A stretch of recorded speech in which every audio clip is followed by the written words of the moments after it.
চল চল চল না, চল চল চল।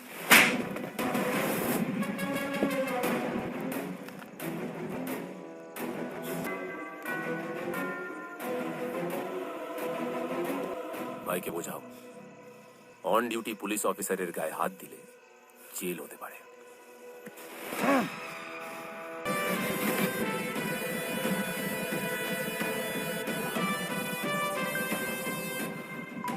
ফোনটা তুলুন। হয়তো এখন ফোনটা না ধরলে পরে আফসোস করবেন। তুমি কি গো, আমাকে একবারও বলবে না যে তোমার কলিগরা আসবেন? বললেন তোমাদের ওখানকার এমএলএ রুদ্রাণী চৌধুরী তোমার কাজে ইমপ্রেসড হয়ে গিফট পাঠিয়েছেন।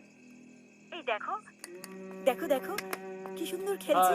মামুনির সাথে আরেকদিন কিন্তু আসবেন, কেমন? ফ্যামিলিকে ছেড়ে এত দূরে থাকেন, একটু সাবধানে থাকবেন। শিবু, স্যার ট্রাকগুলো ছেড়ে দাও। স্যার। ট্রাকগুলো ছেড়ে দাও। Okay sir. এই চলো চলো চলো, এই চলো আগে বাড়াও আগে বাড়াও, তাড়াতাড়ি চলো তাড়াতাড়ি চলো, তাড়াতাড়ি তাড়াতাড়ি তাড়াতাড়ি চলো।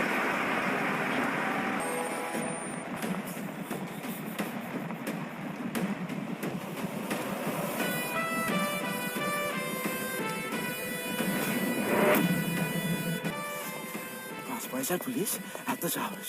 আমার প্রথমে ট্রাক আটকেছে, আমি কিচ্ছু বলিনি। তারপর জানো দিদি, তোমাকে ডেকে পাঠাচ্ছিল, তোমাকে। এত গরম।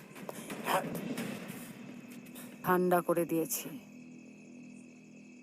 নতুন এসেছে তাই উড়ছিল, কিন্তু পুলিশের ইউনিফর্মের ডানা বেশিক্ষণ টেকে না, খসে যায়। নিজের দমে পুরো এলাকাটাকে পায়ের তলায় এনে রেখেছি। কেউ সরাতে এলে তাকে এই পা দিয়ে পিষে মারব। আমার সঙ্গে লড়তে আসার ভুল যদি কেউ করে তাকে পুরো মেন্টাল হতে হবে। অভিমন্যু আছে?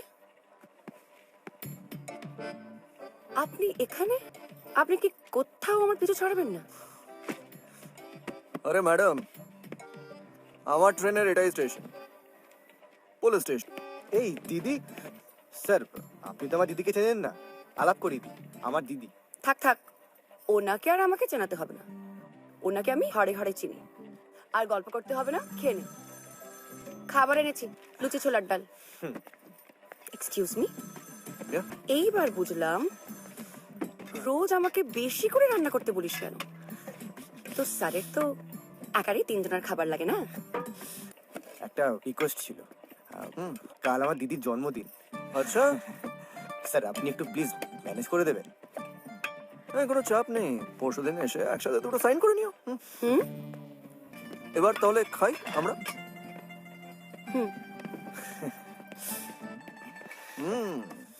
বাহ,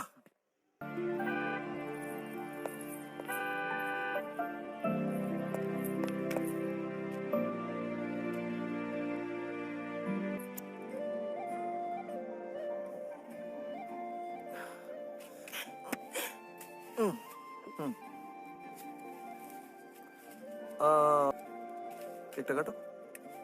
ওকে। Happy birthday dear Puja, happy birthday to you. ইয়ে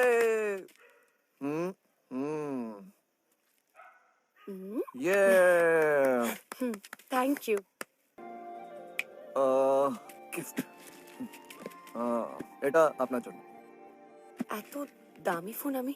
ম্যাডাম, গিফটের কোনো দাম হয় না, তার পেছনে মানুষটার ভালোবাসা হয়। আপনিটা একটু দূরের। তুমি যদি আমায় তুমি বলে ডাকো তাহলেই আমি এই গিফট নিতে পারি। ওকে ওকে।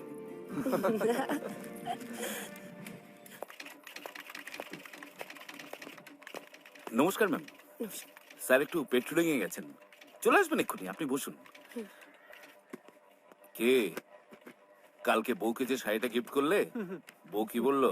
বউ তো হেভি খুশি স্যার, কিন্তু এবার একটা আইফোন দেবো বলেছিলাম। হবে, স্যার তো এবার রেট থেকে নিজের জন্য কিছু নেননি, অন্যের জন্য নিয়েছে। পরের বার যখন রেডি যাবে তখন কিছু একটা নিয়ে নিও। আরে তুমি কখন এলে? ফোন করবে তো। কি হয়েছে? খুশির টাকায় কেনা ফোন হাত লাগাতেও ঘেন্না করছে।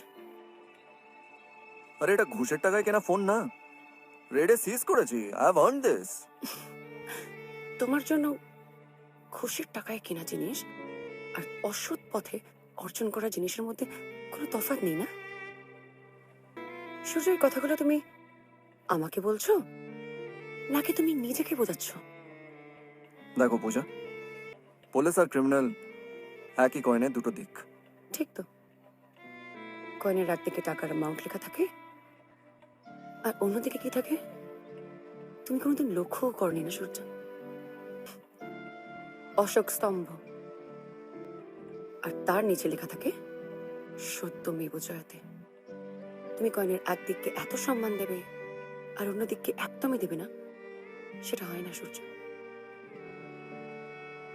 আর যেদিন তুমি এই উর্দিটা পড়েছিলে না, সেদিন ডিসাইড করেছিলে যে অশোক স্তম্ভকে রক্ষা করবে।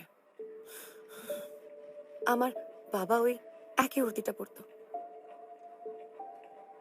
তাই ইউনিফর্মকে অপমান করা মানে আমার বাবাকে অপমান করা।